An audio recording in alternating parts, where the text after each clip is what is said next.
உள்ளது உள்ளபடி உடனுக்குடன் உங்கள் ஊர் தகவல் செய்திகள்.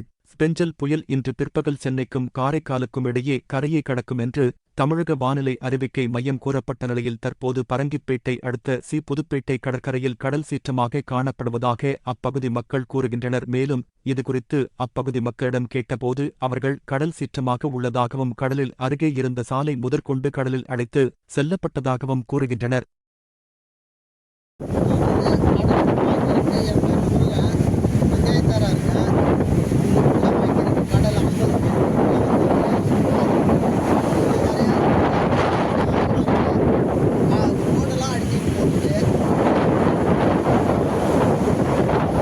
நேத்தியோட இன்னைக்கு எப்படி கடல் இருக்கு? நேத்தியோட கொஞ்சம் இருக்கு. ஆனால் கடல் உள்வாங்கி பெருக்கலா இருக்கு. பெருக்கலா இருக்கு. உள்வாங்கி பெருக்கலா இருக்கு. இதனால பாதிப்பு தான் இருக்கா?